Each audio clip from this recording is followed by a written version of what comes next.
Bore da I chi. Good morning to you all. My name is Kevin Morgan. I've been asked to chair the session this morning. We've got a fabulous lineup of speakers for you all. This is the third and final day of our annual Foundational Economy Conference. If you want to know more about that, please check it out on the WISERD website and the Foundational Economy website. So without further ado, I'm really delighted to introduce our first speaker, Professor Lorraine Whitmarsh from the University of Bath. Lorraine is one of the leading thinkers in the country on sustainability. She's an environmental psychologist, and she's been doing some excellent work on how to engage the public, which is the theme of her opening discussion. Lorraine, over to you. Thank you very much, Kevin, and thanks for the invitation to be with you today. I will just share my screen. So yeah, I wanted to, as you say, talk really about public engagement when it comes to addressing climate change and sustainability more broadly. And I'll focus a little bit more on kind of the material elements, the material and consumption aspects of this as well. So the first thing I wanted to say really was around that addressing climate change and indeed broader sustainability issues does require fundamental transformation of society. So this is not about incremental change, it's about really systemic change. And we're talking about, and the IPCC has written about reconfiguring urban environments, food and transport systems, provision of goods and services. And these changes will be hugely disruptive to lifestyles, and they may require a change in people's values and norms. And so, and even where the measures don't directly disrupt lifestyles, so things like supply side technologies and greenhouse gas removal technologies, that will imply potentially costs, probably risks. And so we need public support for that. Even just looking at the amount of behaviour change that's going to happen on the consumer side from the measures to tackle climate change, that's been estimated at about 60% of the measures to reach net zero will involve at least some behaviour change by consumers. So things like buying electric vehicles or heat pumps, reducing the amount of red meat and dairy that people eat, wasting less, consuming differently. So I just wanted to start really with this quite fundamental point about we can't have a net zero transition. We can't tackle climate change and other issues like that without the public noticing. We've sort of tried to do that. I think policymakers have tried to do that so far with sort of changing, moving to renewables. But actually, we're now going to have to really engage with people to get the fundamental change that we need. And so this is about building a social mandate for climate action. This is about actually getting public buy-in and public engagement. And we know that one of the strongest predictors of policy support is actually perceived fairness. We've found that it's actually more important in some cases than the perceived effectiveness of policies. And part of perceived fairness is procedural. In other words, engaging people in decision making, in the process of deciding how to address climate change. And participatory policy making not only leads to fairer outcomes, but also often better ones, because the more you can engage with people and listen to what they think is fair and effective, what's going to work for their lived experience, the more likely it is to work. And at the same time, we know that a perceived lack of public support for or demand for climate action has actually impeded policymakers taking action in the past. And so we need this citizen engagement to actually build that political mandate, to provide a strong demand for action.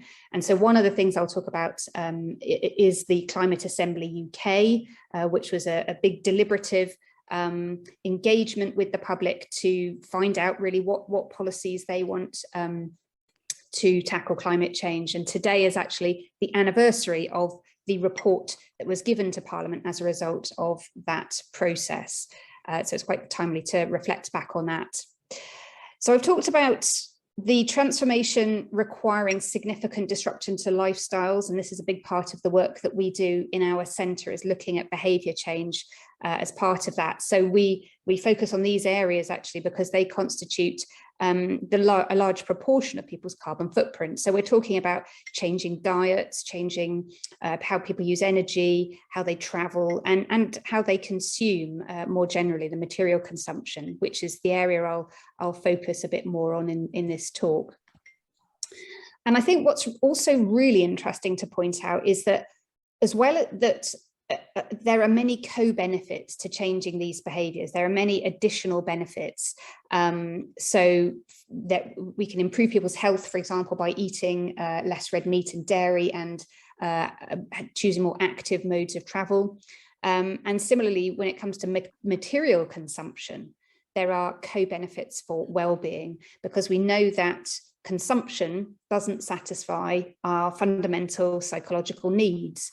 So a lot of theory in psychology tells us that what actually makes us happy is a feeling that we can be competent, that we can do something, we're good at something, some level of autonomy, that we have choices about how we do things, when we do things, and relatedness, the sort of social connection that we feel that we're part of a group, and we have relationships. Those fundamental psychological needs are not met by consumption, by buying stuff. So analysis has shown that actually the richer we get, we don't necessarily get any happier. So this slightly complicated graph shows that depending on how you measure sort of happiness or well-being, as people's income gets to a certain level where their basic needs are met, actually sort of happiness levels off. And we found this actually in some recent work across a number of different countries, is that actually people with greener lifestyles, defined in sort of basically consuming less, traveling in greener ways, supporting kind of social green activities and so on, people generally had higher subjective well-being. They felt kind of happier, they felt their life was more fulfilled when they had greener lifestyles. And I think this is quite an important finding, because it has implications for how we communicate with people. We can actually say, well, as well as cutting down on your emissions by consuming less, it'll actually make you happier. Turning, I think, to sort of what the public does think at the moment, I think the good news is that there is already strong public support for climate action. And interestingly, this has been growing in recent years and hasn't been dented by COVID-19. So we have done some polling over the last couple of years and found that the percentages in the UK who say that addressing climate change requires an extremely high level of urgency or a high level of urgency has actually increased during 2020 and hasn't gone down this year either. So we're actually seeing, record levels really of concern about climate change, and people see that it's not incompatible with recovering from COVID in a green way, that actually we can address climate change while addressing economic recovery. So the Climate Assembly, for example, at almost 80% said that steps taken by the government to recover from COVID should be designed to help achieve net zero. So I'll just give now, just for the last few minutes, some insight, a bit more insight into this Climate Assembly UK, which I've already mentioned. So this was the first UK Citizens' Assembly on climate change. It was commissioned by 6 select committees of the House of Commons to look at how we can reach our legally binding target of net zero emissions by 2050. And as with all citizens' assemblies, we managed to get a representative group of the UK public to take part. So we had over 100 members of the public that represented age, gender, income, geography, and levels of concern about climate change. So we even had the spread of, extremely concerned through to very skeptical and unconcerned. And they spent, this group of 108 people spent 6 weekends together last year learning about climate change, had a number of expert talks, and then deliberating and discussing various different policy options for how to get to net zero and made recommendations at the end of that process. One of the topics, there were many that we talked about, one of the topics that we covered was what we buy, so the sort of consumption side of things, and this was one that I was closely involved with. And we started this topic by presenting 3 possible futures to get to net zero, one which we called efficiency and old into new. So this was kind of really about a lot of change on the business side, where there would be improvements in production processes to be much lower carbon, but also remanufacturing, and so there would be a bit of change on the consumer side to be able to sort of give used products back to manufacturers to turn into remanufactured goods. The second future or scenario for reaching net zero was more around the circular economy, really, so more repairing and sharing that was covered there. And then the third one was, I suppose, the more radical future, really, which was where we were talking about people fundamentally buying a lot less stuff, and that also there would be greater equality, because we showed that carbon footprint increased very consistently with income. And so part of this future was about people on the highest incomes potentially paying a lot more tax, and people overall earning rather less, but having more free time. So it was really quite a radical sort of almost degrowth type scenario. And you can see how people responded to these sort of sets of policy ideas. And the more popular ones being these 2 on the left, particularly the efficiency and old into new, was very high levels of support for that. There was pretty good support, I think, for the circular economy and sharing future, and really mixed views about this kind of less stuff, more equality one. And I think part of the reason for that was that people were concerned about whether this would be politically feasible, but also whether this would encourage free riding and people not working hard enough. And, you know, that I think there were some really fundamental issues that came out here about what sort of future society is feasible and socially acceptable as well. To give you just a few examples of how people voted on different policy options specifically, we broke these down into 3 categories. So the first group you see here are policies that help reduce emissions from products and services. And the most popular one was labelling and information. And generally, people really did like anything around information provision, though we know that tends to be rather less effective than other things. But they also supported resource and efficiency targets and standards, taxes on producers, products and services, and extended producer responsibility. And this is sort of a public procurement policy as well. They didn't really like voluntary agreements, actually, basically because we explained they didn't really work particularly well. Buying less was the next category of policies that we looked at, and you can see what they thought of these. So the more popular ones included advertising bans or restrictions for particularly high carbon products, as well as, again, extended producer responsibility and taxes, which we've already covered. Measures to enable product sharing were fairly popular as well. Whereas, as I've mentioned, things that were really quite radical structural economic type changes, personal carbon allowances and changes to income tax or working hours were the least popular. And then the increasing recycling and looking at the waste side of things, you see the policies supported here again, support for labelling and information campaigns, grants, more provision of recycling facilities and deposit return schemes.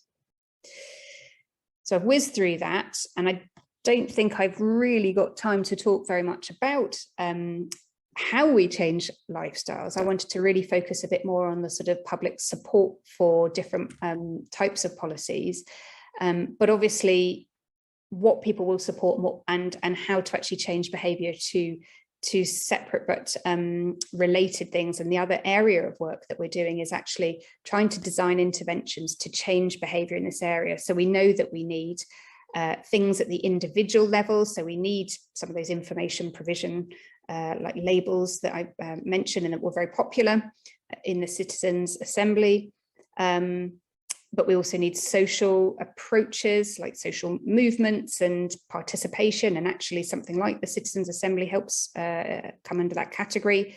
But really crucially, we need structural things as well. So we need infrastructure change and economic incentives, and we've done work on the carrier bag charge, and that was very positive and worked quite well, but obviously was a relatively small scale behaviour change.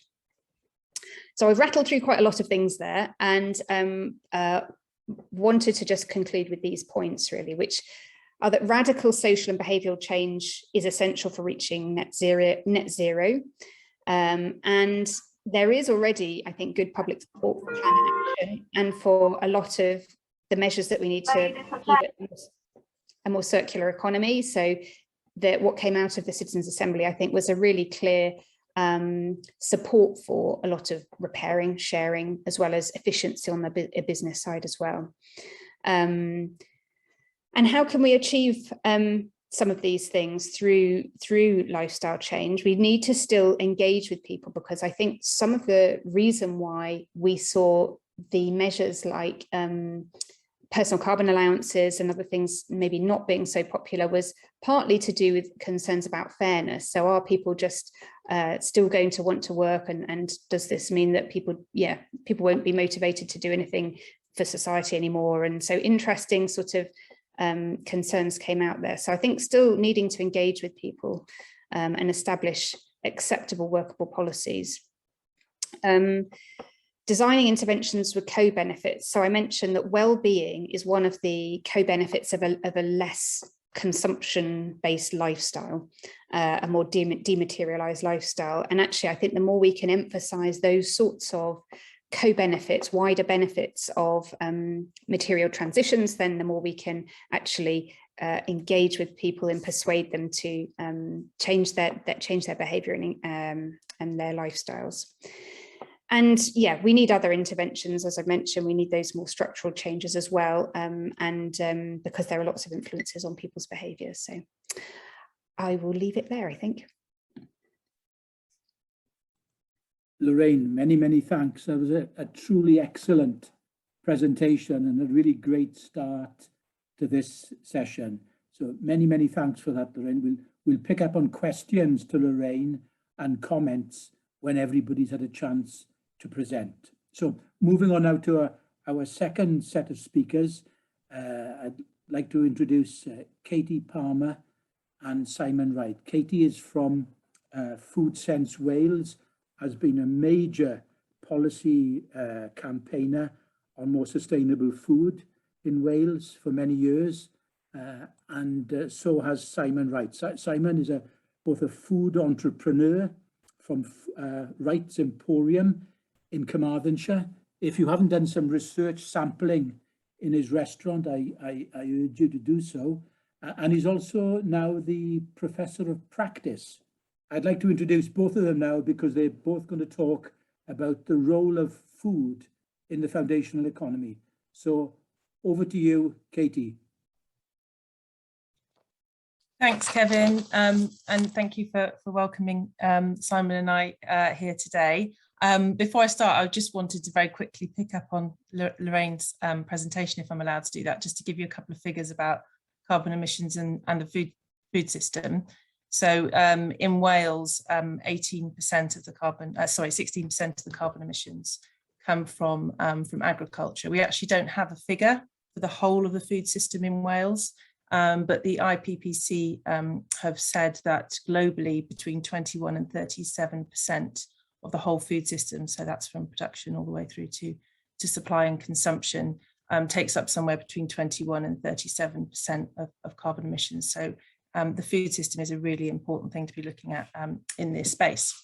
So I just wanted to start really, I guess, by just introducing Food Sense Wales.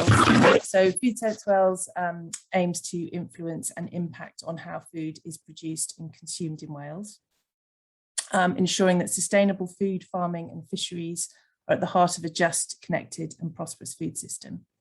To support this aim, we co-founded Food Policy Alliance Cymru together with WWF Cymru and RSPB Cymru.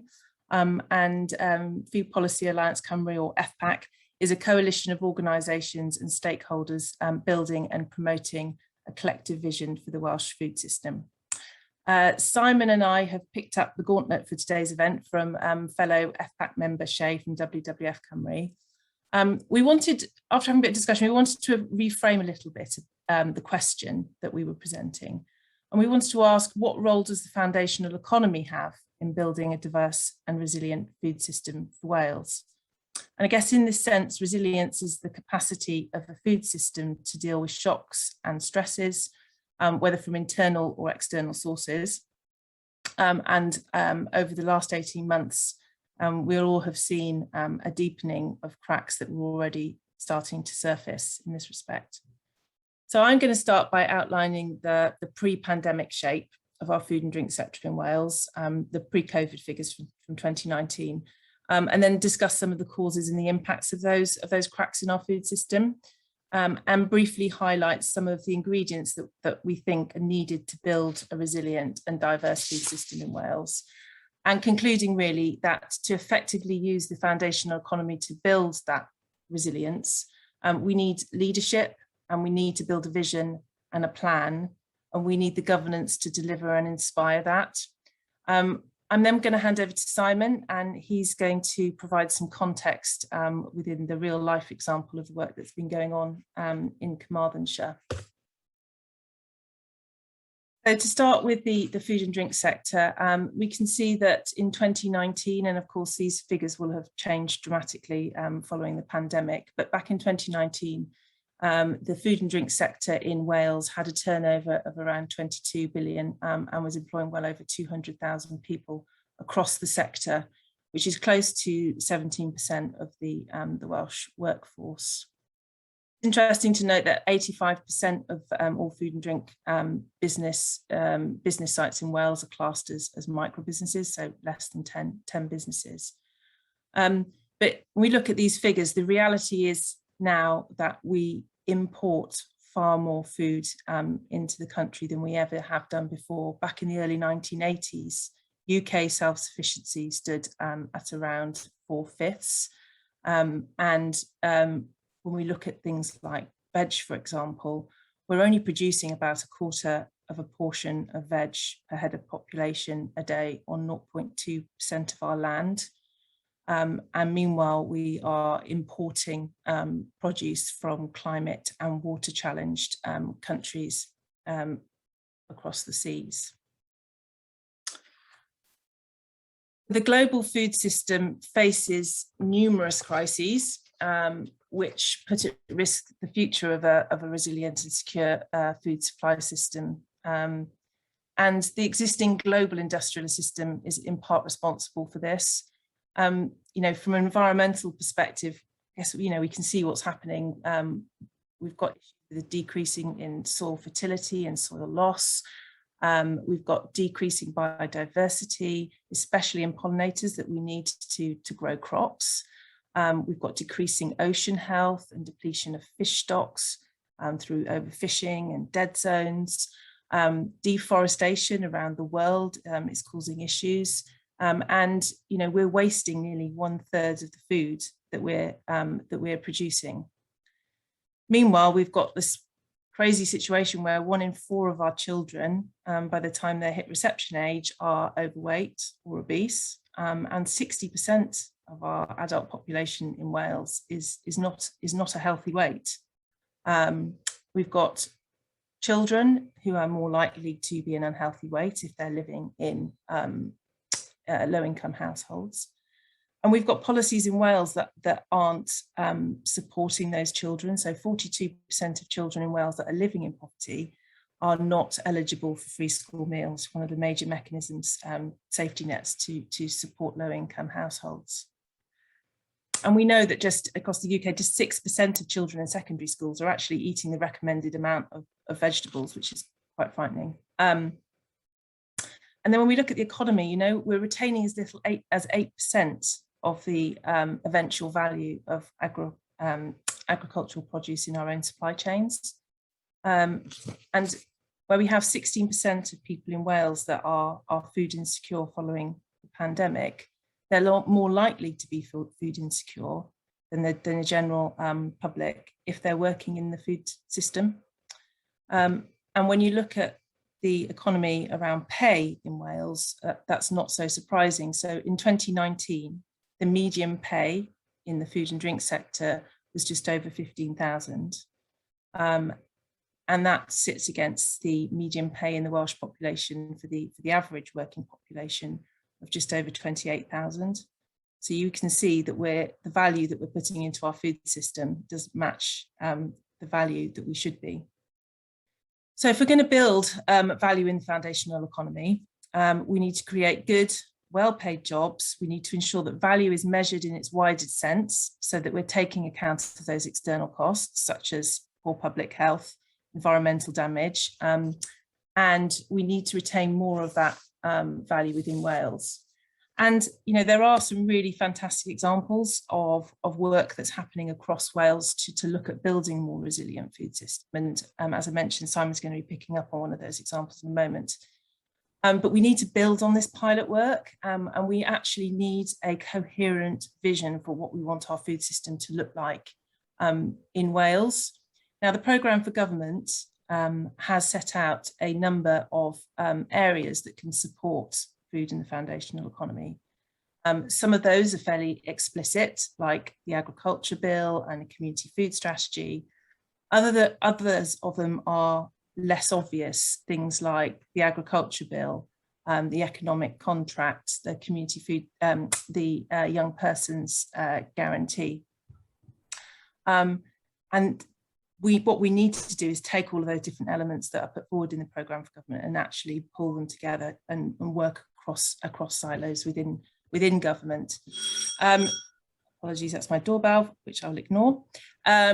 So this slide is demonstrating really what some of those ingredients are for building the maximum possible value we could get out of our food foundational economy in Wales. And it starts to kind of think about how we can structure some of those. And I haven't got time to go through it all now, but I think one of the really important aspects is that we've got this promise from government for a community food strategy. And within that, what we would like to see is a target for food sustainably produced and supplied within Wales.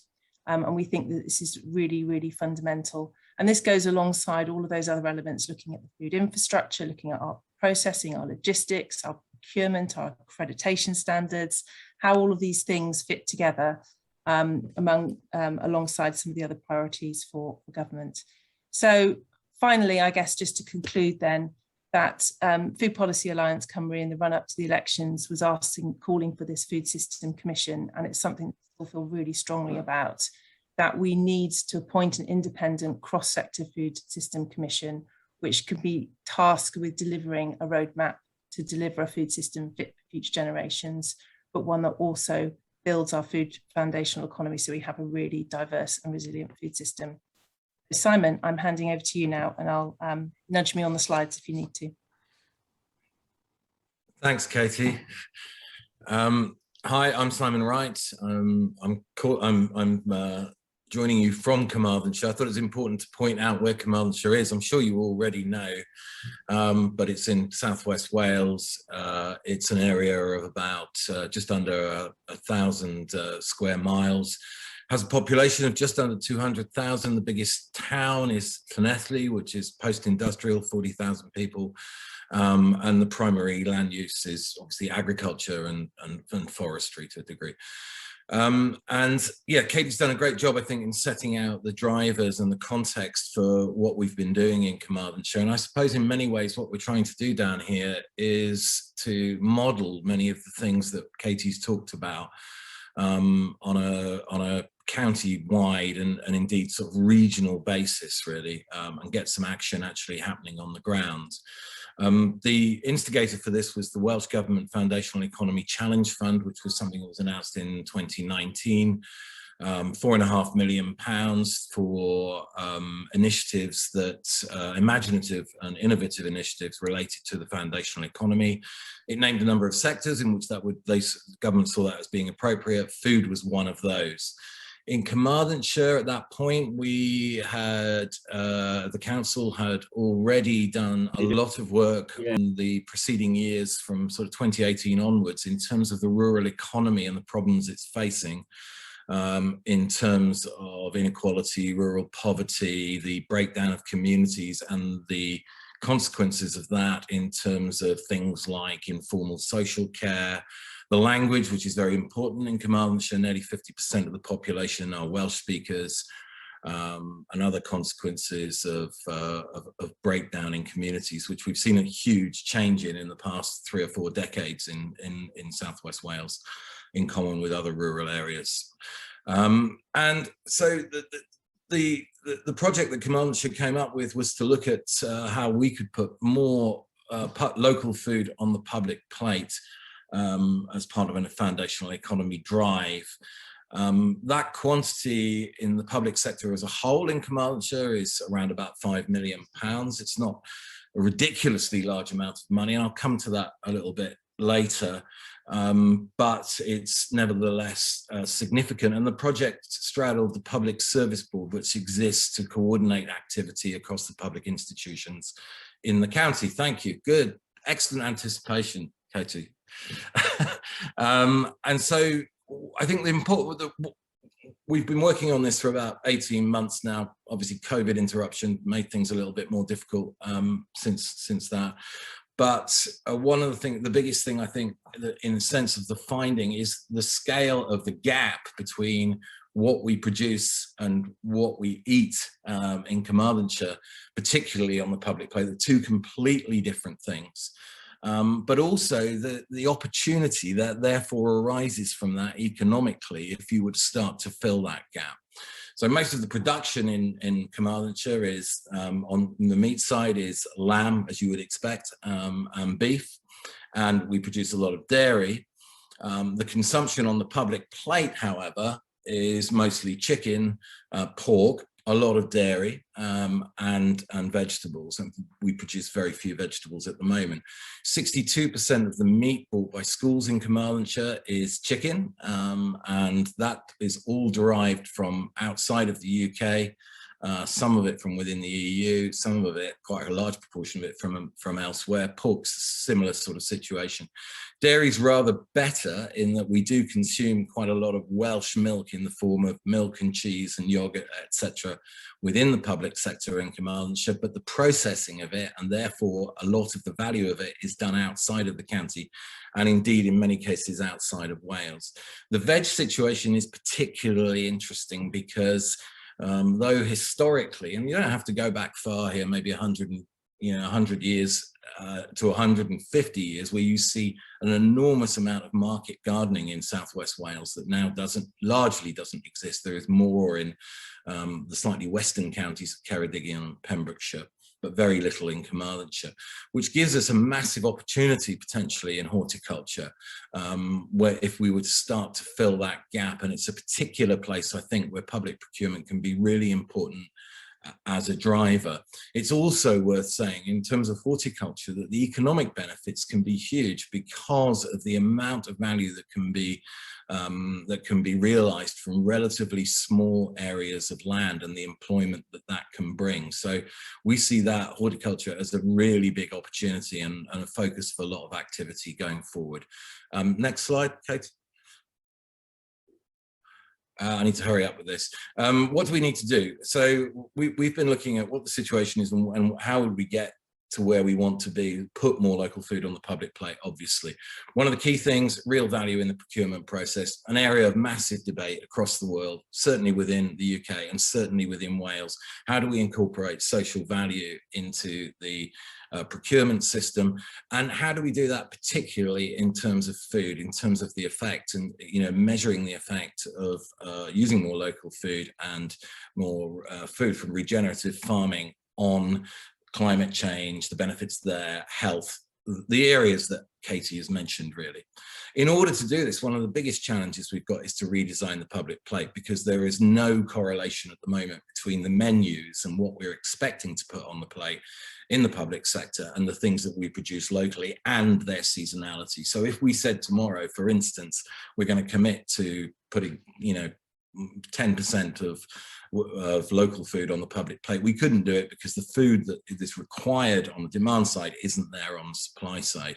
So a massive challenge to do that. And there are some interesting facts around that as well, like in terms of the current veg requirement, even moving to organic, it's not necessarily the price that is the problem, it's the actual availability. You just simply couldn't do it at the moment because there's no sensitivity built into the public plate to what is local and what is seasonal.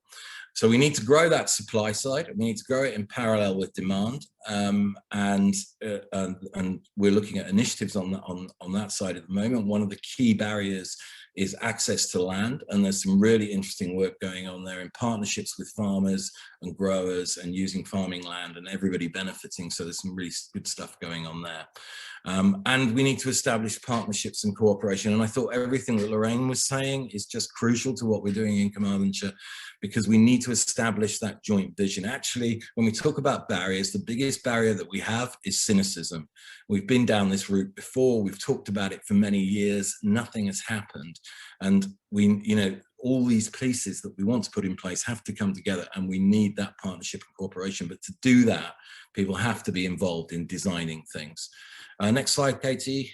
And so, blueprint for success. This is some of the things that I've been saying to Carmarthenshire County Council and the Public Service Board about what we need to do going forward. In the investigations that we did and looking at other initiatives across the world, but particularly in Europe, and we have particular help from Copenhagen, who've had a sort of revolution in their public food system over the last couple of decades. These are some of the things that we think are really, really key. And that target-driven thing that Katie mentioned, I think, is absolutely crucial. It's the kind of thing that we need to see embodied in the community food plan in Wales, and we certainly want that in Carmarthenshire, because I think we need to have that ambitious goal of, say, 5 years down the line, setting percentages, just like they did in Copenhagen and they've done elsewhere, and I think it's really effective in concentrating minds and getting energy going. And those targets need to be realistic and ambitious, and they need to incentivize the local supply side to grow. So we need to be underpinning risk with potential contracts and with contracts going forward. We need to define the meanings. We use these words: local, sustainable, nutritional value, regenerative, but in terms of the social value and how we incorporate it into procurement, we've got a lot of work to do and a lot of learning to do from other people on the best way of doing that and doing it quickly. The partnerships, as I said, are really, really important with farmers in particular. I mean, I speak to a lot of farmers here, dairy farmers. The situation is very dire. And it's been engineered by years of government policy. They didn't get there by accident or because they decided to intensify and put themselves in a lot of debt. It's happened because that's where government policy has driven it. So again, there's an issue of cynicism and belief there. And then final thing I wanted to say is that you can't solve this with public money. We can't solve this issue with public procurement, but what we can do is use it as an amazing catalyst to get things underway. And I think horticulture is a great example of that, but also to put in place the shared distribution systems, the cooperation, the routes to market, which will enable the supply of the private sector as well. For instance, if you wanted to start a local food supermarket in Carmarthenshire at the moment, the problem wouldn't be premises. I don't believe it would be the willingness of the public to participate and support that. The problem is that we don't actually have the stuff to sell. I don't know if I did that quick enough, but I tried my best. Thanks. Many thanks, Simon, and you, Katie. Lots of issues there for us to discuss in the Q&A, not least the potential of public procurement. To what extent can it be transformational when it's such a modest part of the overall spend? One of the many issues that's been discussed recently. So without further ado, we can now move on to Julian Siravo from the think tank Autonomy. Autonomy's done some excellent work in foundational activities, and Julian is going to speak about new foundational infrastructures. Julian, welcome, and over to you. Thank you, Kevin. Hi, everybody. It's a real pleasure to be here. I'm really very excited to be sort of in the foundational conversation officially. Let's say, let me share a screen with you. I'm going to try and go as quickly as possible through the many slides I've brought to you today. So as Kevin was saying, we've been doing some work on the foundational economy, and what I'm going to show you is some of the work that we presented to the Valencian government a couple of years ago, maybe 1 year ago, and I basically lead the sort of urban efforts of the think tank. I'm sorry, of the think tank, and let's say what we proposed to the Valencian government were a series of infrastructures to sort of deal with aspects of their economy that we saw as foundational or that we thought should become foundational. And what I'm going to show you today are three infrastructures: long-term care centers that think about aging and care work, remote work hubs that have to do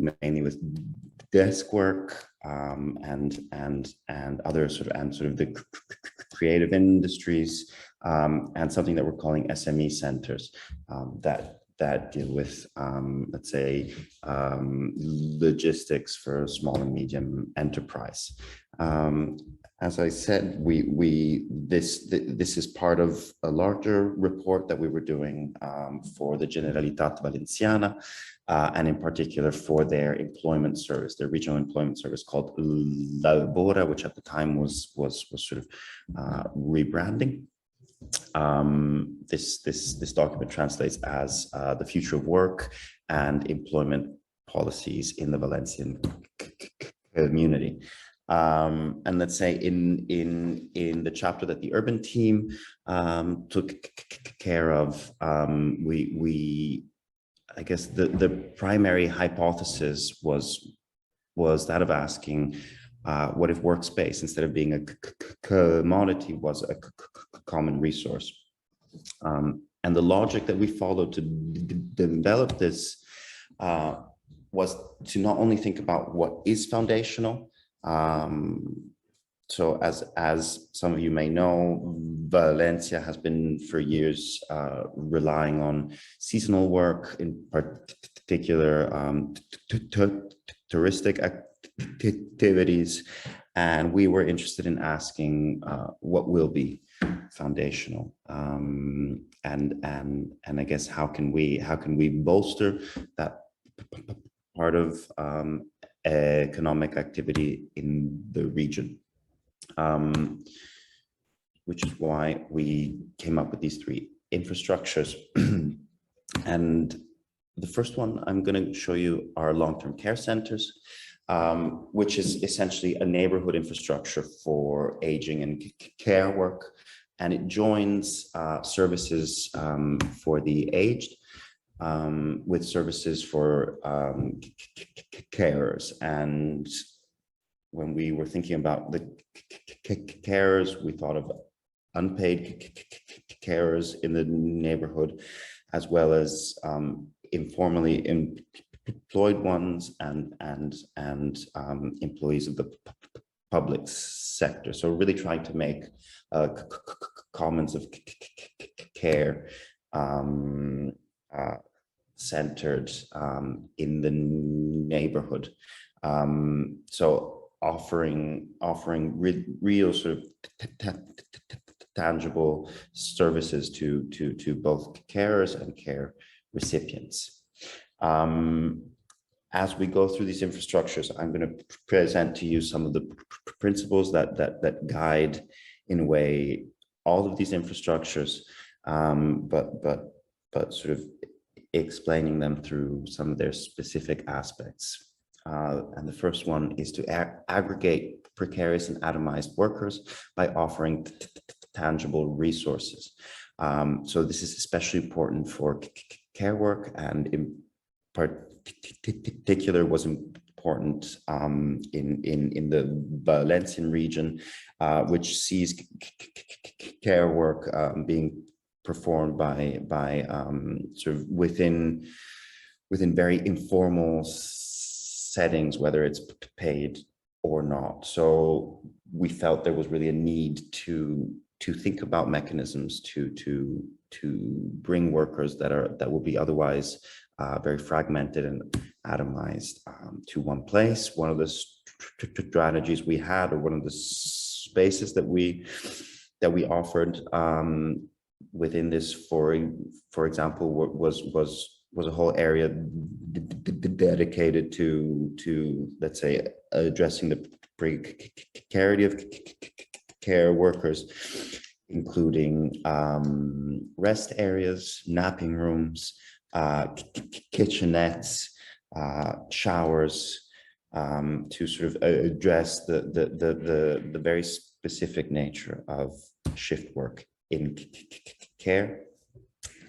Another aspect that we've sort of carried through in other iterations of this work and other infrastructures we've been developing is to fragment and dilute state services. And what I mean by this is that these infrastructures are understood by us as being autonomous from the state and municipality, and the services and the offices of these entities are, in a sense, guests in this context.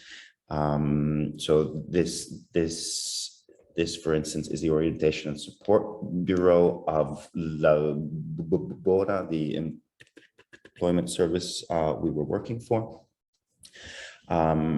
Just to give an idea of sort of how state services would be sort of outnumbered, let's say, within these autonomous spaces thought for workers. Another aspect that sort of came across in this infrastructure in particular is that of community practices. So really making space explicitly for community care and community mental health. And I think I will move on to the next infrastructure, otherwise I'm going to run out of time. The other infrastructure are remote work hubs, or open workspace, I think we called it in the document at the time. And it's essentially a collection of workspaces for desk work and for the creative industries, with multiple terms of access to allow different entities really to take risks, and to us, offering workspace, offering sort of tangible resources is one way of allowing people to take risks, both in their personal lives and, let's say, as entrepreneurial actors. And this is achieved also through different terms of engagement and rental in the space. So anything from sort of roaming desks to small offices that one can rent by the week. So really trying to reduce that sort of commitment that so many that in so many instances one has to make when engaging with workspace. Another principle is to offer quality or offer luxury through sharing, through the sharing of resources. So here, for instance, we have a co-making space or a workshop where people can access tools they would otherwise sort of not have the capacity or the resources to access. Another principle is that of joining production and reproduction in order to reach, let's say, a wider pool and a wider set of profiles of workers. And by reproduction, we mean in particular childcare in this in this instance. I apologize for the slightly academic conception of reproduction, but that's sort of where we come from.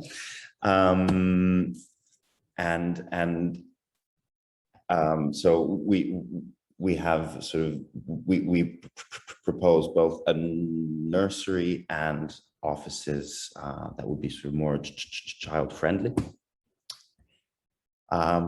And then the final infrastructure I want to show you is SME centers. And this is really trying to conceptualize what a logistics on a neighborhood scale would look like, and let's say aimed at smaller enterprises would actually look like. And let's say the most important and guiding principle is that of taking on secondary or non-core tasks from SMEs in a similar way to some of the other infrastructures, to sort of allow them to become slimmer and take more risks. And what that meant in this case could be very practical things, such as absorbing their need to package and dispatch products. So if you were, say, a glass maker in the Valencian region, rather than sort of having to think about buying your own bubble wrap and sort of polluting more than you should in the process, those things will be sort of taken on by the neighborhood SME center.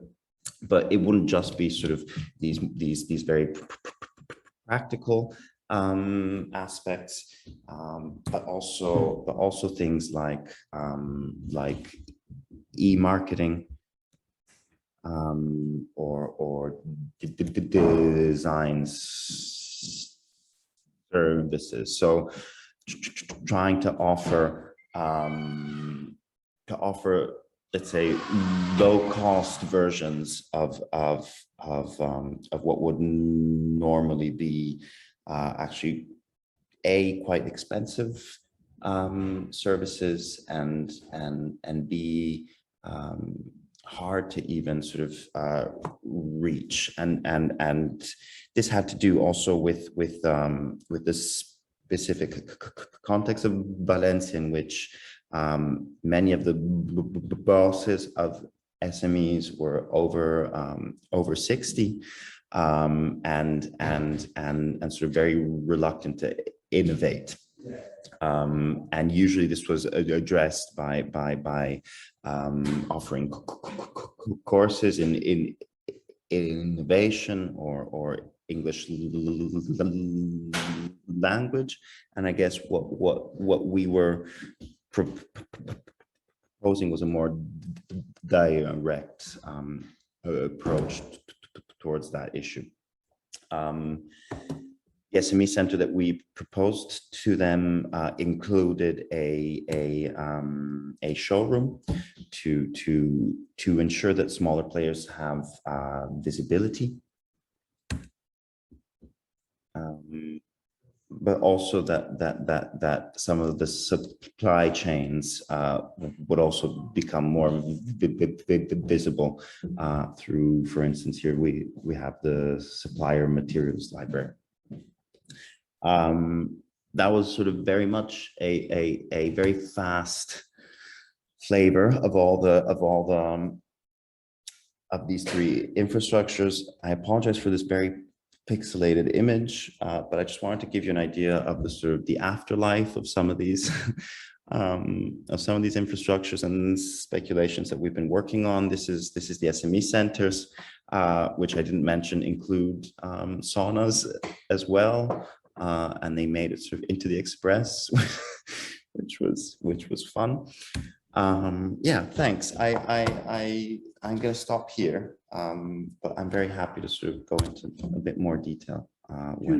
Julian, many thanks. Those infrastructures will resonate for many people in the foundational network, particularly the infrastructures on care and SMEs, which we'll return to later.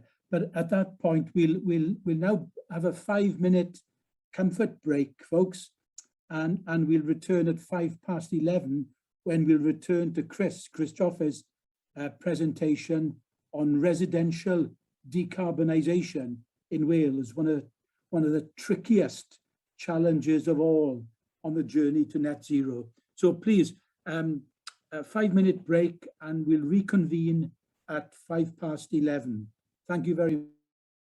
When you're ready, Chris, over to you. Right, Kevin, thank you very much. Borodar, good morning, everybody. My talk's in 4 parts. I'll begin with Welsh Government's residential decarbonisation policy, and then move on to the beneficial impact that this will have, not just on the Welsh economy, but on all aspects of Welsh life. Then to the key challenge, which is to make residential decarbonisation socially normal in the way that having a new kitchen or bathroom is socially normal. There is no silver bullet. Change at this scale requires a holistic approach that recognises that the social and financial challenges are as important, if not more so, than the technical ones. Finally, I'll say a little about the optimised retrofit programme, which is the first important step on a journey that will affect everyone in Wales. Welsh Government has accepted and acted on the recommendations in this report, which was prepared by a group that I chaired. The headline recommendation is about energy efficiency standards for retrofit. And by retrofit, I mean a process of making changes to buildings and the technical systems in them so that energy consumption and associated carbon dioxide emissions are reduced in line with energy and climate policy goals. This is the current distribution of EPCs, energy performance certificates, in Welsh homes. And we recommended that every home in Wales should achieve EPC A, the highest standard, by 2050, with every home in the social sector and every home in fuel poverty achieving EPC A by 2030. Retrofit of some Welsh homes is constrained, and there will be some homes that cannot sensibly achieve the highest levels of energy efficiency, but it's important that every home does achieve its potential. Having promoted EPCA as the right target for Welsh homes, I now believe we need a better way to describe the target. SAP, which is the standard analysis method behind EPCs, makes out-of-date and incorrect assumptions about the carbon intensity of electricity, which has fallen and continues to fall. This encourages users to spend money where it's not needed. Nor does SAP recognise that the carbon intensity of the electricity grid varies from hour to hour, so that electricity generated after midnight is responsible for much lower carbon emissions than electricity generated just after midday. Welsh Government has this week asked the independent advisory group that I chair to make recommendations for a better target than EPCA. Retrofit at scale, done properly, will generate widespread and profound benefits for Wales. Before lockdown, Welsh Government commissioned the Centre for Sustainable Energy to prepare a report on the value case for decarbonising homes in Wales. The SCE's report examined evidence on the benefits from decarbonising homes relevant to the goals of the Wellbeing Act. The report found good evidence that decarbonising homes could contribute to achieving 5 of the 7 goals. The 5 are a prosperous Wales, a resilient Wales, a more equal Wales, a healthier Wales, and a globally responsible Wales. For the other 2 goals, the evidence was mixed or weak. 5 out of 7 is not bad, and it's hard to think of any other single policy that has the potential to deliver on so many well-being goals. If we look at the UN Sustainable Development Goals, it's clear that residential decarbonisation ticks a lot of boxes. I've ringed just 4 that are particularly relevant for retrofit in Wales. Decarbonising homes won't eliminate poverty, but it will make them cheaper to heat. And for the more than 150,000 Welsh families who live in fuel poverty, that will make a big difference. Making homes warmer in winter and eliminating damp will go a long way to improving health across the nation, both physical and mental, especially for children, the disabled and the elderly. Retrofit at scale will create tens of thousands of good jobs, which will be good for families and good for the economy. More on that later. Focusing on the many co-benefits of residential decarbonisation, we can easily lose sight of the value of simply reducing greenhouse gas emissions. Our homes are responsible for over a quarter of all the UK's emissions, and retrofitting them will get them to net zero.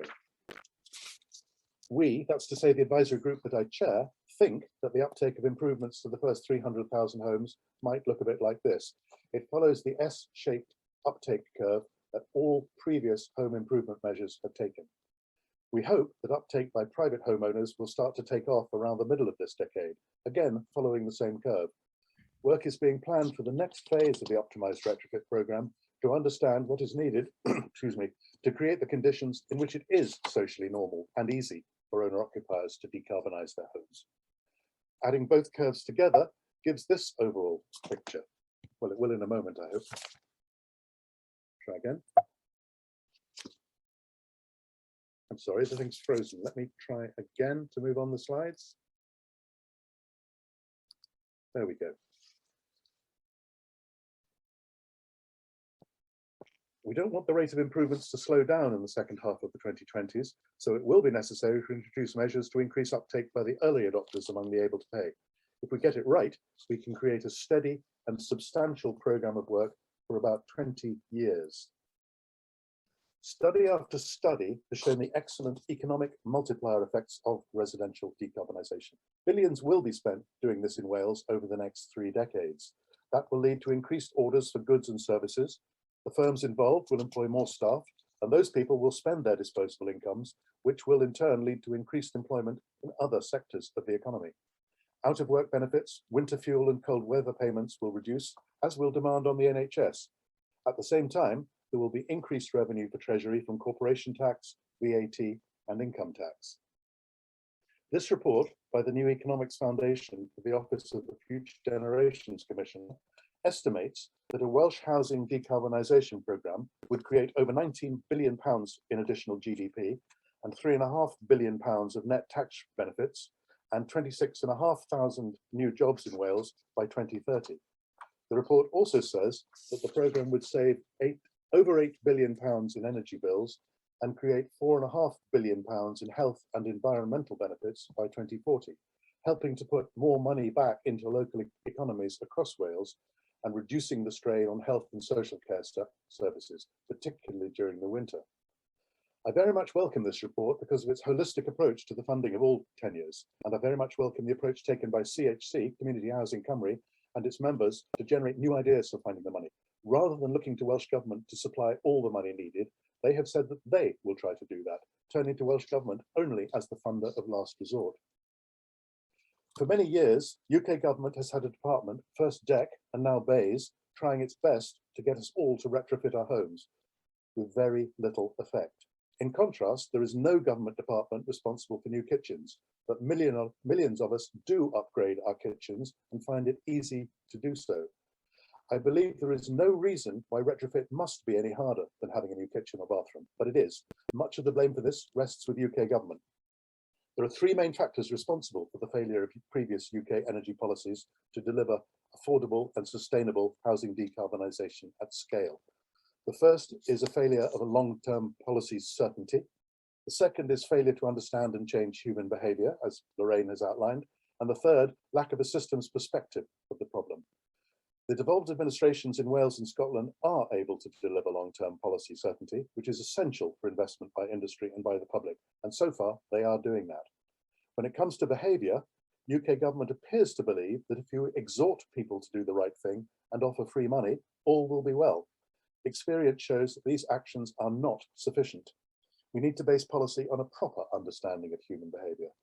And that begins by acknowledging that people do not act in isolation. We are all influenced by the people and organisations with whom we interact.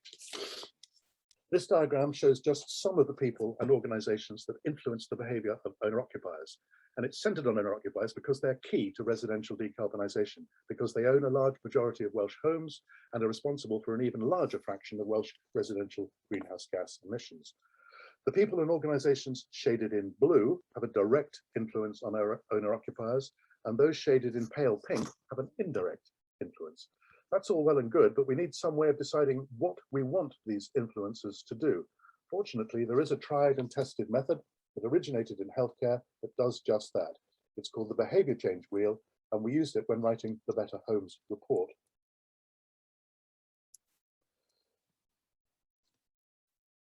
The method begins by identifying a target group whose behaviour we wish to change and what it is we want them to do differently. The retrofit system map I just showed has owner-occupiers at its centre, but it could just as easily have small builders or banks or local authorities. For example, we might want local authorities to offer a one-stop shop for retrofit. We might want banks and building societies to offer low-interest loans. We might want small builders to start taking on retrofit work. We might want social landlords to offer retrofit services to owner-occupiers and private landlords. We might want estate agents and letting agents to provide likely energy cost information when a property is offered for sale or rent, so that the prospective owners or tenants know what it will cost to heat that home. And returning to homeowners, to owner-occupiers, we might want them to borrow more money to pay for retrofit.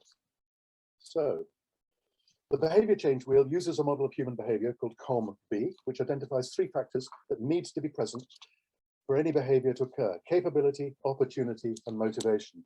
In this, it's no different from crime fiction, in which the detective always looks for the person who had the means, the motive, and the opportunity. Capability refers to a person's physical and particularly psychological attributes, such as understanding or memory. Opportunity refers to attributes of the physical environment and the social environment. And motivation refers to the reflective and automatic psychological processes that drive a behaviour when capability and opportunity are present.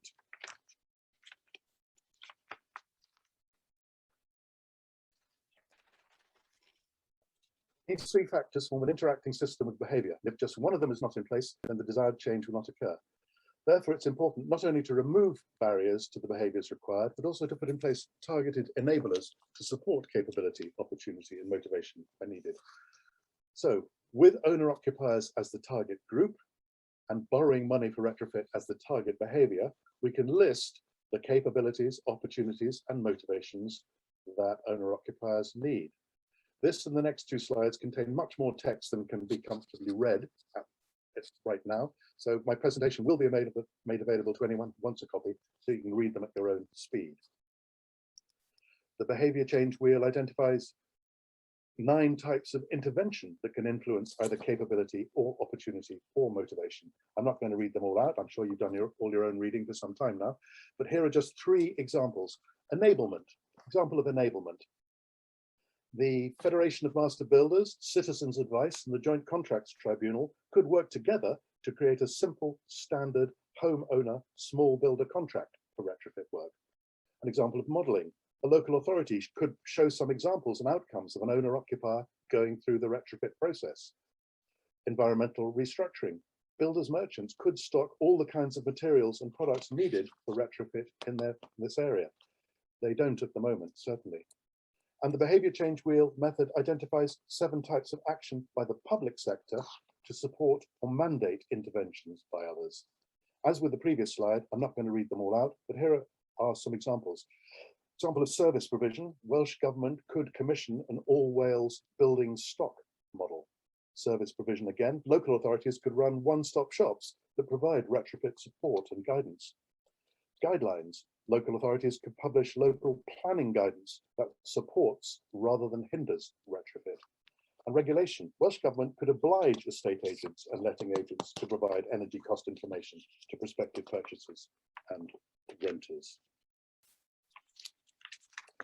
My final topic is the Optimised Retrofit Programme, often referred to as AURP. A key recommendation of the Better Homes report was that nothing should be deployed at scale until it has been tested and the lessons learnt and disseminated. AURP is a very large-scale field trial co-funded by Welsh Government and by more than half the social landlords in Wales. In AURP, over 2,000 socially owned homes are being set on their journey to net zero carbon. Welsh Government has just announced that it is increasing this year's funding from 20 million to 35 million pounds, which will enable even more homes to be involved and even more measures to be installed. Welsh Government has also announced 35 million pounds for the next phase of AURP, in which social landlords will be upgrading not only their own homes, but also homes belonging to private landlords. Research will also be undertaken into what is needed to prepare the ground for owner-occupiers. As well as creating knowledge that can be acted on, AURP is starting to create supply chains that can deliver retrofit at the scale that Wales will need. AURP is strongly supported by the Active Building Centre in Swansea, which is responsible for the storage and evaluation of data about not just the technical outcomes, but also the social and economic outcomes of the programme. The Active Building Centre's consistent, structured approach to evaluation is ahead of everyone else in the UK, and the insights and learnings that will flow will be of immense value to Welsh Government and to everyone else engaged in residential decarbonisation. That's enough from me. Thank you for your attention. Diolch yn fawr. Many thanks, Chris. A lot of food for thought there. It'll be interesting to see what Lorraine Whitmarsh has got to say about your behavioural change wheel, because engaging the public, engaging citizens, I guess, is one of the themes running through our presentations today, because we can no longer do this, as Lorraine said, behind people's backs, as we did with changing the composition of the grid. People have got to be active agents of their own transformation, and that requires a new politics, as foundational thinking has suggested all along. So anyway, folks, I hope you'll agree that we've had some splendid presentations this morning, and now is a chance for raising some points, some questions. Lorraine attracted the first questions because she kicked off, and I wonder, to save all the speakers reading through the chat, one of the first questions to Lorraine was from Carol Williams, who asked about framing. Carol, you asked about framing, and then Hade asked about gender. Would you like to ask your own questions now to Lorraine? Yes, I thought it was quite fascinating, Lorraine, because I thought, in a sense, it was almost pure Kahneman and Tversky. It depends how we frame it, if you like. Do you understand? Because on one slide, it seemed to be the case that greener lifestyles bring well-being, which is a great positive message. But then when you actually ask people about less stuff and more equality, it turns out to be deeply unpopular. And so, you know, my question then, in a sense, is how do you deal with the nasty and the irresponsible elements in our society, i.e. the Daily Mail and Steve Baker, so to speak, who can be relied upon to home in on the negative thing, because much of, you know, what people call populist politics is clearly about playing on negative framings. Thanks, Carol. Lorraine, do you want to take that along? Hade, do you want to ask your own question?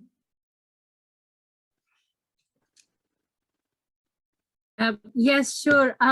It was a fascinating presentation, actually. I really liked the way you analyze how we can change the behaviors, Lorraine. But I wonder if you did an intersectional analysis among the participants, i.e. the demographic of the participants. Like, did you notice any differences between men and women in their responses, how they engage into the policy works, how they support or take up the existing current policies, or do they develop any kind of proactive actions around them and so on. So, or other protected characteristics can be also relevant to this question, I think. Thank you very much.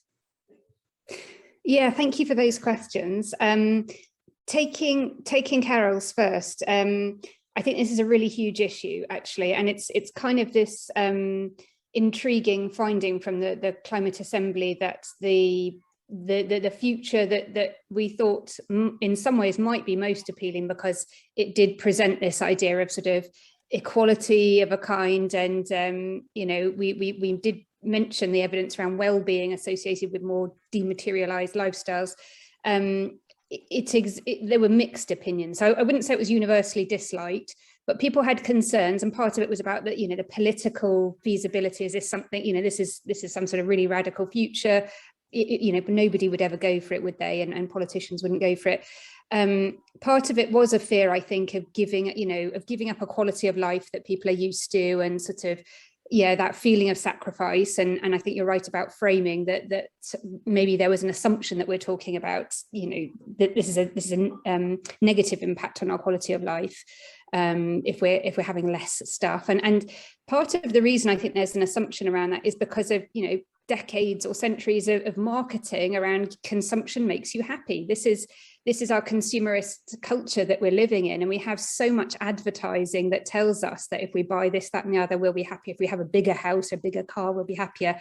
It's such a pervasive message that it's going to take a lot, I think, to undo and dismantle that myth of consumption.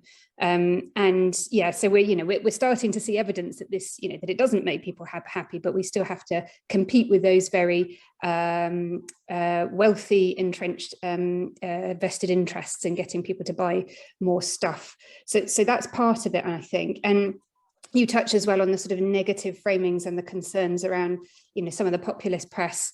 And I think some of that is there might be something there around kind of concerns about fairness as well. I mean, I think, you know, any assumption that people are going to be taxed and that the poor are going to be feeling, you know, the brunt of this. And, you know, so some of the kind of Sun headlines have been, you know, hands off our bangers, and, you know, any concern that there might be a meat tax.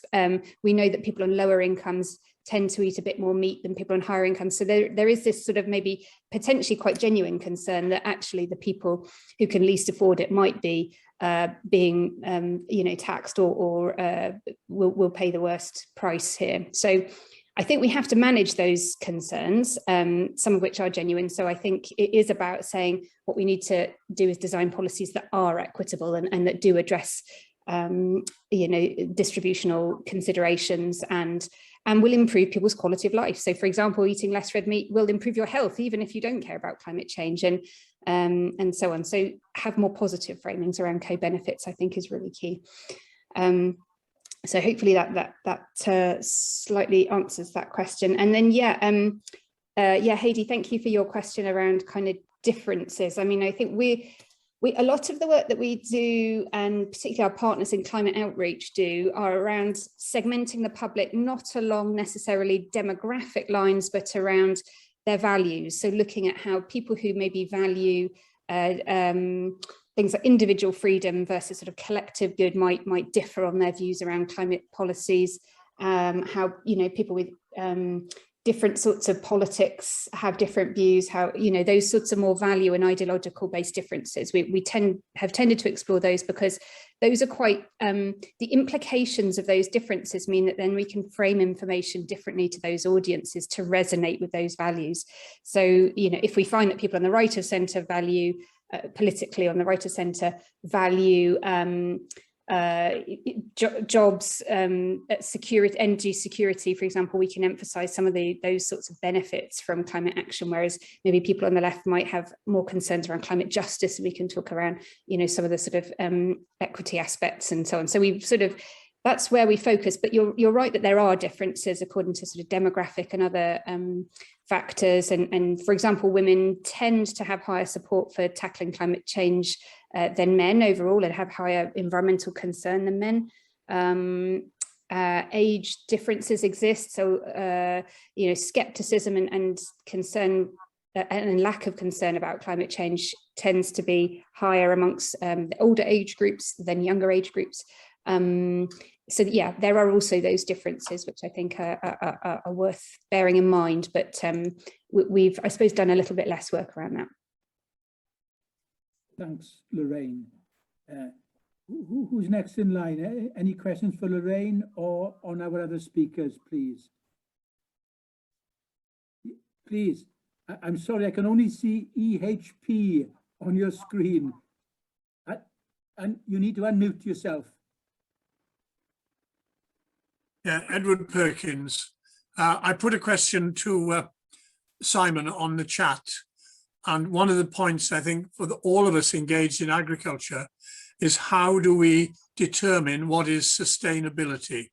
I'd be interested in his views because nearly all our agricultural production is helped in some way or other by various inputs.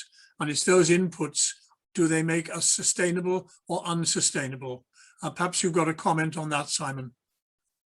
Thanks, Edward. I think it's like one of the absolute crucial points. So there's a lot of work going on trying to define this, and we have to do it for a number of reasons. We need to do it in terms of public procurement, because how can we measure that social value unless we have a metric to do it, whether that's in environmental terms or health or contribution to the foundational economy and the livelihood of communities. So there is a lot of work to be done on that, but it's not only us doing that work, because if you look at the system of farm payments and what Welsh Government is proposing in terms of replacement for single farm payments based on environmental outcomes, those measurements need to take place there too. So there's finding a solution to that is crucial, and it's something that it's not just happening in Wales, but it's happening globally too. In terms of inputs, one thing I would say, it's, as you've suggested, it's very complex. So some of that depends on how we redesign the public plate. So what are we actually asking for? And then in terms of outcomes in things like horticulture, for instance, we already see examples here where we get very high levels of production on relatively small areas of land. You know, I can give you an example, for instance, of one organic market farm about an hour from here. It's 45 acres, 15 of that is woodland. And they have 7 full-time employees from there. You know, which is a lot in a small area of land. So, yeah, we can't shy away from the complexities of this and the need to get the metrics right. Absolutely, and we don't have the solution to that at the moment, but we have some broad ideas around it. And I think Katie has mentioned in chat the agroecology definition as well. Just as a quick supplementary, are you happy with my comment that if you reduce the outputs, reduce the inputs, particularly the imported inputs, you're likely to reduce gross production? And if you reduce production, that's going to be more imports into the country in the first place. Well, I think it's more complex than that, and that we're seeing a lot of, you know, we need to acknowledge the amount of innovation that's going on the ground in regenerative farming. Perhaps it'd be better to call it regenerative than sustainable in some ways, because we've got a great deficit that we need to make back. So I don't think we can consider outputs without considering things like the amount of food waste we have, the mismatch between supply and demand. And then, of course, we need to be thinking about food sovereignty and security, particularly when we see the ruptures that we've had in recent months in the food system, things that we haven't anticipated, and the inability of the current system to cope with those ruptures as well. So, but yeah, you've identified one of the key points, I think. Thank you. Staying on food for a moment, Katie and Simon, there's a question or a comment from Duncan Forbes in the chat that we're still serving the same food in hospitals, for example, as we were 20 years ago. And that maybe links to the debate about the real status and role of public procurement. Can it truly play a transformational role when its spending power is so modest. Could you, Katie and Simon, maybe address that? Well, Katie will be well qualified to talk about the hospital side. But just firstly, in terms of the transformation, I think it's really important that we don't over-exaggerate the role of public procurement in this. And that's why if we target it properly, I think horticulture is a great example, because we have virtually nothing at the moment. So the small amount, relatively small amount that the public sector consumes could be deterministic in terms of being a catalyst for starting things off. And this is where I see the role of public procurement in the foundational economy as far as food is concerned. It can't be transformational in itself, but it's enough to energize and be a catalyst and get things off the ground and enable us to have the kind of base of production that we can then use to access the private sector as we attempt to change those routes to market too. Thanks, Simon. Katie? Yeah, I mean, I think what I would say on hospital food specifically is that I think it's important to be clear about patient food and non-patient food. So the catering that goes on in hospitals and the procurement of food for hospitals is not just about the food that goes into patient food. It's also about, you know, staff and visitor food as well. And in that latter sort of sector, there's a lot of innovative work that's been going on, especially in Cardiff and Vale Health Board, where they've been doing lots of work around non-patient food and actually, you know, looking at much higher values of healthy numbers of healthy products, redesigning the canteen so there's much more fresh food prepared on site and all of that kind of stuff. Non-patient patient food is much more tricky because, of course, you're not just thinking about standard food for everybody, you're thinking about specialist diets and all of the rest of it. So it's much more of a difficult thing to look at. And then also what's really important is the retail environment as well. So it's also looking at what hospitals are selling in their, you know, local supermarket or whichever retail store they have, and how that's kind of being promoted and advertising and any other kind of types of outlet that hospitals have on site. So when we talk about procurement in hospital, it's patient food, it's non-patient food, and it's the retail environment as well. And all of those elements are really, really important. Thanks, Katie. There are a couple of questions in the chat for Julian. Julian, did you see them? Julie, do you want to ask your own question? Thanks, Kevin. Happy to do that. Thanks very much, Julian. Really enjoyed your presentation, and I think, like lots of people, found your designs really inspiring. I think particularly the integration of design for carers into your care centre. I think there were so many good ideas there. And you were short of time, and I wondered if you could tell us a bit more about the process from the design to the implementation. I mean, are these things being built?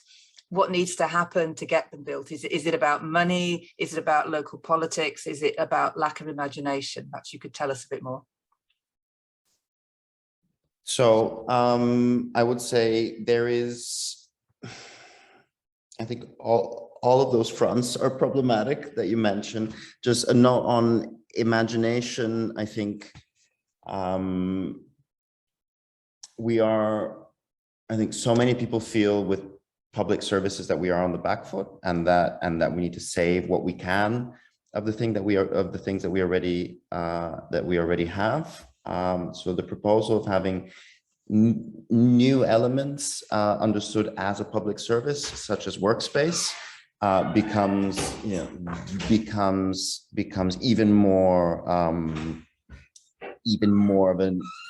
of an issue when we come, let's say, from a defensive position. So I think that is the first issue.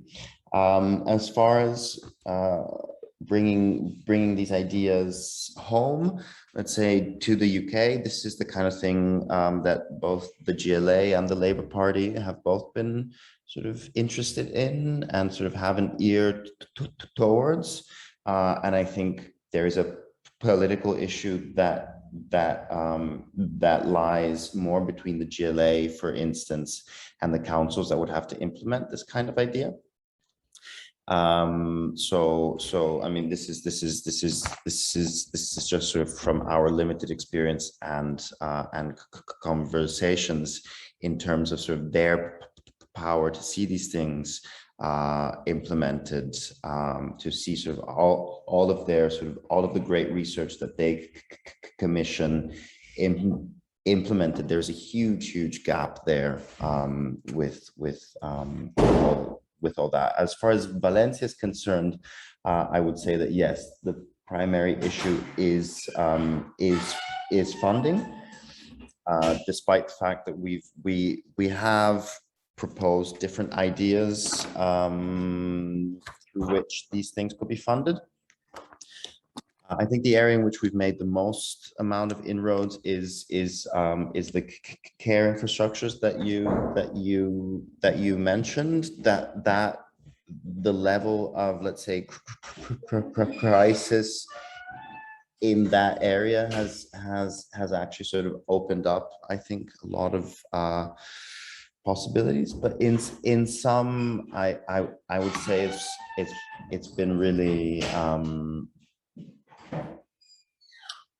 we haven't been getting too far in terms of implementation, and I think another obstacle is the fact that we are proposing yet another framing. To be completely honest, you know, like in terms of policy and in terms of the kind of bodies that would have to be set up to manage these kinds of workspaces. I think it scares a lot of people in the political arena. I would stop there with my answer. I'm sorry if it wasn't incredibly exhaustive. Thank you, Julian. There's a couple of questions to Chris Joffe. Chris, have you answered those questions? I've certainly tried to, Kevin. Yes, but please feel free to come back if people aren't happy with what I've said. Any more questions for Chris on residential decarb? Oh gosh, Katie's just come up with one in the chat. God, that's a big question, because I know nothing about agriculture. I think what I would say in response to Katie is it's quite easy to, we understand what the situation is now, and it's easy to paint a picture of the world in 2050 that we want to get to. The difficulty is the transition, and that's the bit that really takes the hard work. In the housing sector, it's building up a critical mass of small builders, for example, who are able to do the work well and are starting to deliver economies of scale. That's a very important thing. I don't know if there's an analogy for that in food production, but it's those first steps on the journey are probably the hardest of all. Well, Chris, can I just, while people are thinking of questions, can I just press you on one of your slides, what you might call the ecosystem of influencers? Yeah, that was a pretty gobsmacking slide with about 2 or 3 dozen organizations. Yeah, I mean, you know, we all suffer from bounded rationality. We've got limits to what we can take on board, as it were. Politically, what is the process? Who are the agents of change who should be coordinating those influencers so that the behavior that Lorraine is talking about becomes feasible and doable? Is Welsh Government capable of coordinating some of those influencers, for example? I think Welsh Government should and is capable of playing a serious role. I think local authorities have an important role to play. They've, through the last decade of austerity, they've taken a terrible hammering and have lost skills, resources, almost the will to live in some cases. But I think that can be built back up, and they will have an important role to play. Other public bodies, schools have a role to play, hospitals and GPs have a role to play, churches have a role to play. There's all sorts of public sector bodies that can play a role in either encouraging or supporting or mandating the actions by the people shaded in blue in my diagram, who directly interact with homeowners and influence their behaviours. But so much depends on cooperation between Welsh Government and UK Government, and now UK Government are acting in a totally unilateral way. They're working in Wales, but not talking to Welsh Government. How can you get concerted action with those politics? It's very hard. I think UK Government is not set up to help. I think the two-party 5-year electoral cycle does not make it easy to take long-term sensible decisions for the common good and then act on them consistently. However, there's an awful lot that the devolved administrations are capable of doing on their own and need to do that. We probably do need some seed money from Treasury, and I know Welsh Government is banging on the door there and has been for a long time, ditto Scottish Government, and I'm sure Northern Irish as well. But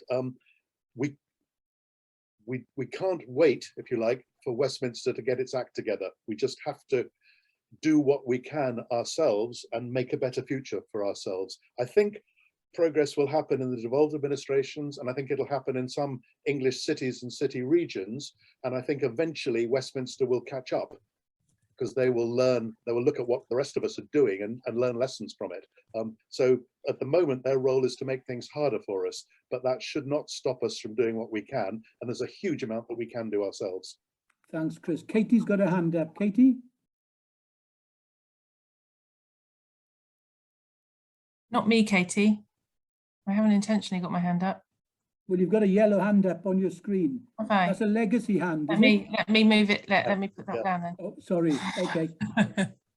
I did just make the point, Kevin, while I was on, I was just making the point about that you just said there about I think there's a real risk of some of the framing for Welsh Government legislation, you know, specifically thinking about the Wellbeing of Future Generations Act with this unilateral position we're finding ourselves in. And I think that has got potential to cause issues. Katie, is that particularly with respect to food, or are you thinking more broadly? More broadly, but I mean specifically around the food agenda, you know, obviously if we've got lots of funding coming into Wales where the Welsh Government are saying the right things about, you know, fair work, economic contract, you know, looking at setting standards and things, and looking at the, you know, with the economic contract, looking at something for something with how they work with businesses and the, you know, the partnership model, social partnerships that Welsh Government are looking at building. Obviously, some of the levers from not having funding within Welsh Government's gift to give to, you know, work that's happening on the ground. I think that's gonna, you know, it is going to cause issues. And I think we're also, you know, seeing a lot of competition between local authorities for funding as well, that we've seen through the funding streams that have come on board. And I think what we need to be trying to do is have much more of a kind of a collaborative feel of how, you know, public bodies are working together. I don't know that competition feels unhelpful at the moment. I completely agree with you.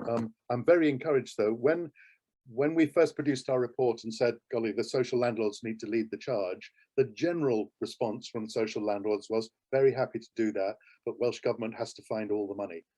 They've changed that fundamentally now. Now they're saying, we can't possibly look to Welsh Government to find all the money. They can't do that.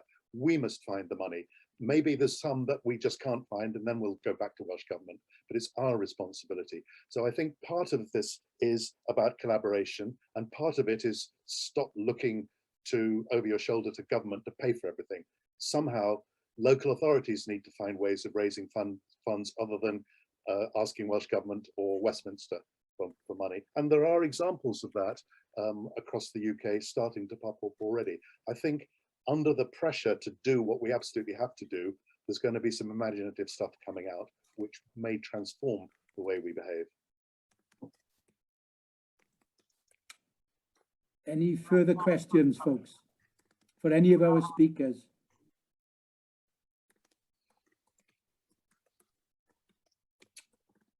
No, everybody's thinking about their lunch.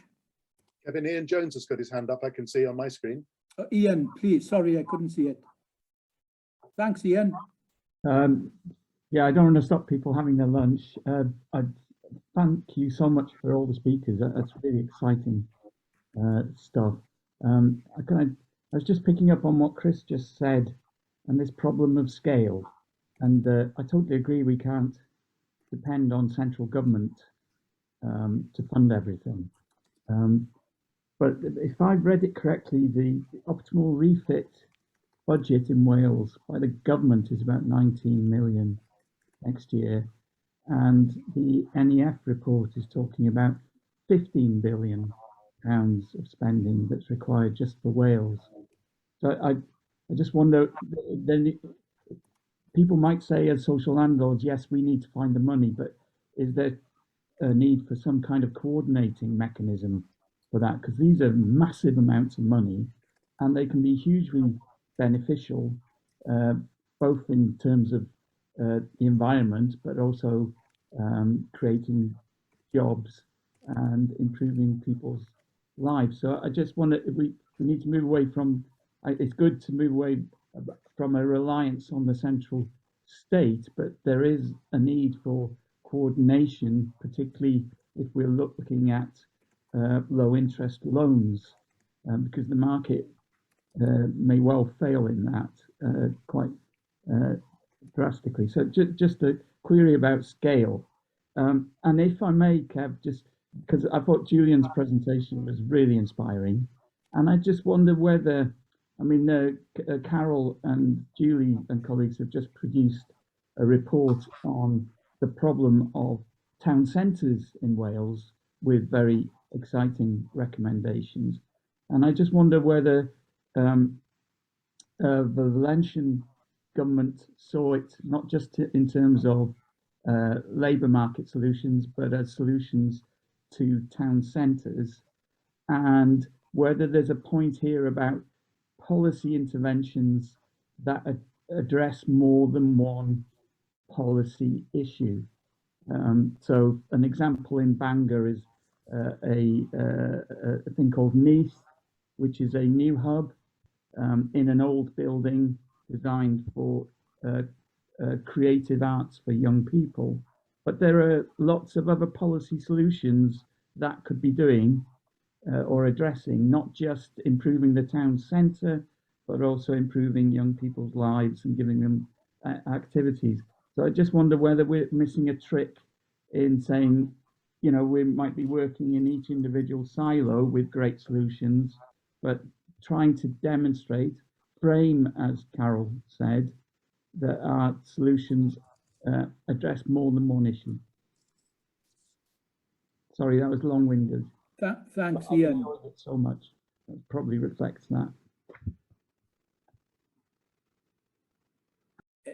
That was more comment, Ian, I guess, was it, than a question? Okay.